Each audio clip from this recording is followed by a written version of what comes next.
네, 이번 차시에서는 전기 회고록을 통해 조선족의 영웅 최채, 문정일, 린민호 등에 대한 호출을 살펴보도록 하겠습니다. 최채의 평전은 그의 아버지 최중호의 일대기로부터 시작되는데, 그것은 최중호가 한국의 유명한 독립운동가이자 임시정부의 주석을 지낸 김구의 제자로서 반일 독립운동가이자 조선인 공산주의자였으며 중국 공산당 당무원이기도 했기 때문입니다. 위의 인용문은 그의 아버지 최중호가 민족 독립운동가에서 조선 공산주의자로 전변, 다시 중국 공산당에 가입하는 과정을 잘 보여줍니다.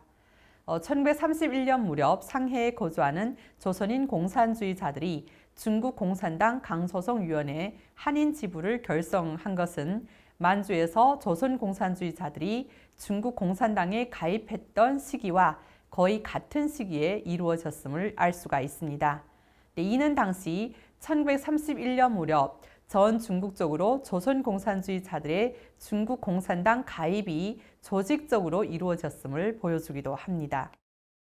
그의 아버지 최중호는 조선민족의 반일 독립운동을 위해 망명했던 중국에서 조선의 독립을 위해 중국 공산당에 가입하여 중국 혁명에 투신했던 많은 조선인 혁명가들의 길을 걷고 있었던 셈입니다.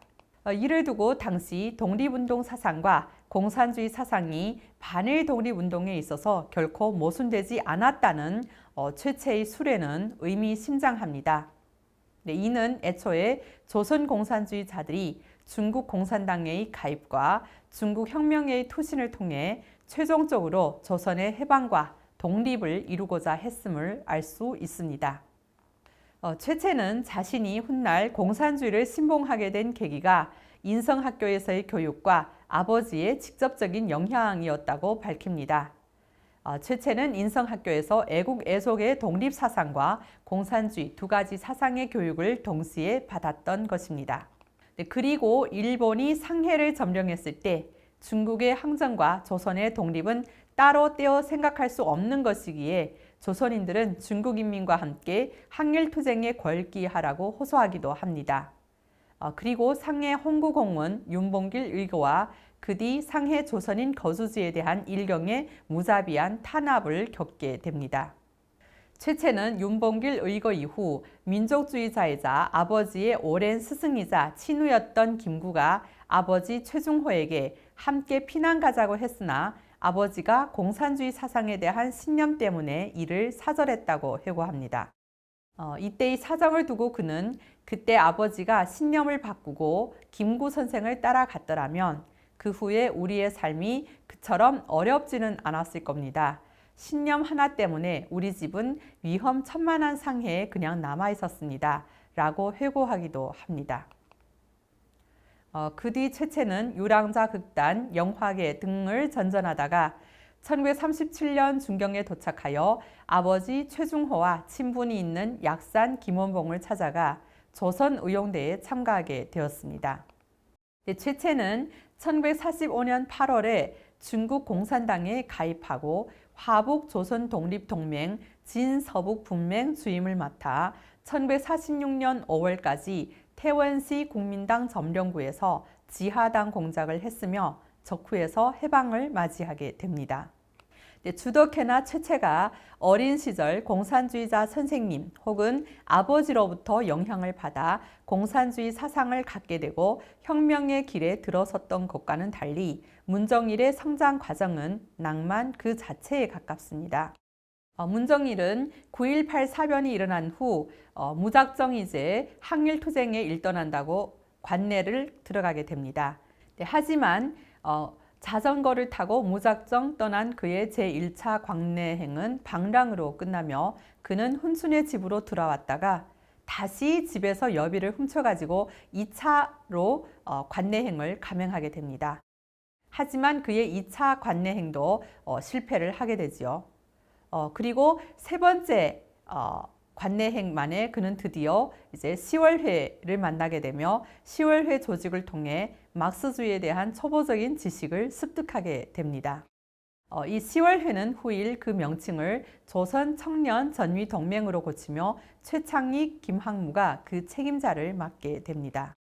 이처럼 이들 조선의 반일 청년들이 비록 중국 대학에 입학하여 공부하고 중국군에 가입하기도 했지만 이들의 최종 목표는 조선의 독립과 해방이며 이들은 중국 정세, 세계 정세의 발전을 조국 조선의 독립과의 긴밀한 연관관계 속에서 바라보고 사유하고 있었음을 알 수가 있습니다. 7.7사변이 일어나자 군사를 배워야 할 필요성을 절실히 느끼고 중앙군관학교 특별훈련반에 입학하게 되며 1938년 10월 10일에 항구에서 창립된 조선의용대에 가입하게 됩니다.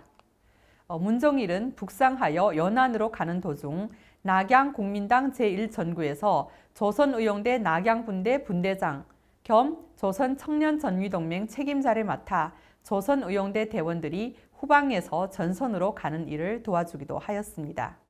위에 잉여문에서 보다시피 팔로군 구역으로 넘어가는 길에 만난 국민당의 관료가 조선의용대의 정치적 입장을 명확히 표시하라고 하자 문정일은 조선의용대의 최종 목표는 조선의 독립이며 적극적 대일 항전 정책을 펴기만 하면 이념과 주의에 상관없이 국민당 정부든 공산당이든 모두 지지할 것이라고 임기응변으로 답하기도 합니다. 물론 이들 조선의용대는 이미 공산당의 주의와 이념에 동조하여 국민당 구역에서 공산당과 팔로군 구역으로 비밀리에 이동하는 길이었으며 주의와 이념에 상관없이 지지할 것이라는 문정일의 대답은 딱한 상황을 모면하기 위한 임시 방편이기도 하지만 조선의 독립을 절대적 목표이자 최고의 자리에 놓은 것은 그를 포함한 조선의용대 전체의 진심이기도 했습니다. 위에서 최채가 반일 독립 사상, 즉 민족주의 사상과 공산주의 사상이 조선의 반일 독립 운동에서 결코 모순되지 않았다고 지적했듯이 이들 조선의용대가 중국 국민당 구역에서 공산당과 팔로군 구역으로 넘어간 것은 국민당의 소극적 항전과 공산당의 적극적 항전 때문이었던 것입니다.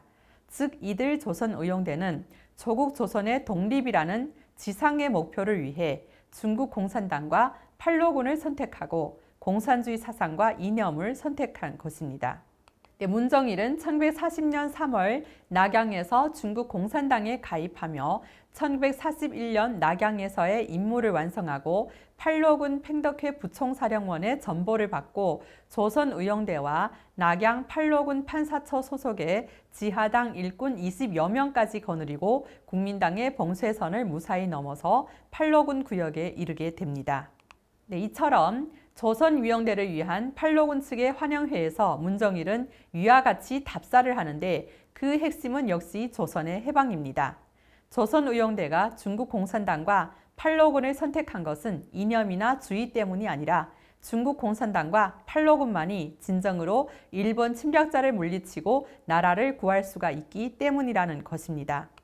조국 조선의 독립이 주의나 이념에 앞서 최우선 과제로 되고 있음을 보여주며 팔로군과의 공동 항일에 대한 간절한 기대를 보여주기도 합니다.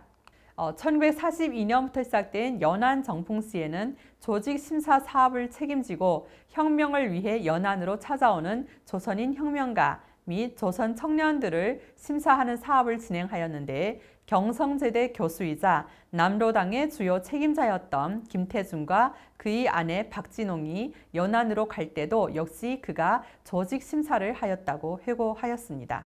위의 노래는 이들이 태양산에서 소금을 질 때 불렀다는 노래입니다.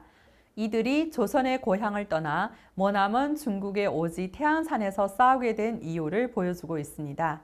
조선의 고향을 침략한 외놈들 때문에 중국에 와서 항일에 참가했으며 중국의 항일 인민을 지원하기 위해 소금찜을 진다는 이 노래는 중조 두 민족의 공동 항일의 원인과 필요성을 잘 보여주고 있지요. 위에 주덕회, 최채, 문정일 등이 광복 이전에 중국 공산당에 가입하여 연안과 태양산 근거지 등 팔로군 지역에서 해방을 맞았던 것과는 달리 린민호는 연변에서 해방을 맞이하며 해방 이후에야 중국 공산당에 가입합니다. 린민호는 조선 함경북도 회령군 창두면 창태동에서 한 살 때 부모를 따라 두만강을 건너와 용정에 자리를 잡았으며 후에 연기련 수신향 동성청 고성톤으로 옮겨왔습니다. 린민호는 용정 3.13 반일 만세 시위운동에서 충격을 받고 용정 동홍중학에 입학하였으며 3학년 때 처음으로 마르크스주의와 사회주의를 알게 되었습니다. 그리고 1923년 린민호는 동홍학교에서 김서광의 소개로 만주고려공산청년회에 가입하게 되었습니다. 만주고려공산청년회는 소련 연해주의 조선인 공산주의자 한빈, 박윤서 등이 1920년대 초 동만과 남만의 청년들을 묶고 영안에서 만든 청년 학생들의 마르크스주의 비밀단체였습니다. 중학교를 졸업한 뒤 린민호는 조직의 지시에 의해 소학교 교사, 기자, 과자방 주인으로 근무하면서 고려공산청년회를 확충하고 고려공산청년회 평강구역위원회를 설립하였습니다. 1926년 2월에는 블라디보스토크에서 열리는 고려공산청년회 중앙본부 회의에 참가하였으며 1926년 6월 10일 조선공산당에 가입하게 됩니다. 1927년 10월 제1차 간도공산당 검거 사건으로 일본 경찰이 탄압이 심해져서 동만에서의 사업이 불가해지자 방정현으로 이동하여 사업하다가 조선공산당 중앙의 파견으로 모스크바 동방대학에 입학하게 됩니다. 거기서 4년간 공부한 뒤 국제직업동맹 중앙본부로부터 조선의 함흥과 흥남지구에 가서 적색 노동조합을 만들라는 임무를 맡고 조선에 잠입하게 됩니다.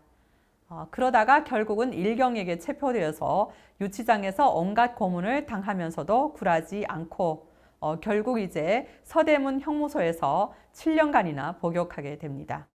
서대문 형무소에서 만기 추록한 후 1942년에 다시 만주로 돌아왔으나 당조직을 찾지 못하였고 결국은 도나의 토목 건축회사에 취직하여 생활하던 중 1945년 8월 12일 소련 홍군의 동북 진군으로 해방을 며칠 앞둔 시점이죠. 이 시점에서 린민호는 일제히 전시 치안법에 따라서 아내 그리고 3살짜리 아들과 함께 유치장에 구속되었으며 해방 이튿날인 1945년 8월 16일 이른 아침에야 감옥에서 풀려나 만세를 부를 수 있었다고 합니다. 린민호는 해방 후 1945년 10월에야 비로소 중국 공산당에 가입하게 되지요. 이처럼 조선의용군으로 중국 공산당과 팔로군에 합류하였거나 조선공산당 당원으로 국제공산당에 파견을 받고 조선 국내에서 지하투쟁에 종사하다가 서대문 형무소에서 복역했거나를 막론하고 이들 모두는 각이 한 경로를 걸어왔지만 그 최종 목표는 하나였습니다. 즉 조선민족의 해방과 조국의 독립을 위한 것입니다. 이 최종 목표를 실현하기 위해 그들은 중국 혁명과 중국의 항일전쟁에 투신하였으며 중국 공산당에 가입하였습니다. 또한 조선과 중국을 넘나들며 반일투쟁을 견지했습니다. 이들 조선인 혁명가들은 중국의 항일전쟁의 승리가 곧 일제로부터 조선을 해방하고 조선의 독립을 이룰 수 있는 길이라고 보았으며 중국과 조선 두 나라는 운명 공동체라고 보았습니다. 평전과 회고록은 조선족의 영웅을 호출함으로써 그들의 혁명사를 통해 중조 두 민족 인민의 공동 항일의 역사를 회고하고 중국의 항전에 대한 조선족의 공헌과 기여를 확인합니다.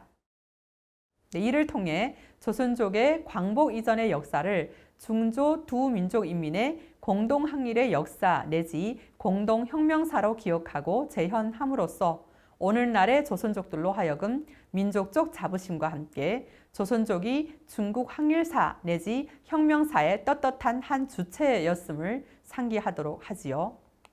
공동의 항일사, 혁명사로부터 조선족이 중국 근대사의 한 주체라는 인식은 곧바로 조선족의 중국적 소속감과 중국 국민으로서의 정체성에 대한 확인과 강조로 이어지는 것이기도 합니다. 이러한 중국적 소속감에 대한 강조는 한중 수교와 함께 경제적 충격과 혈연적 유대관계 등으로 인해 정체성의 위기와 공동화 내지 해체 위기를 겪고 있는 조선족 사회에 대한 유력한 문학적 대응입니다.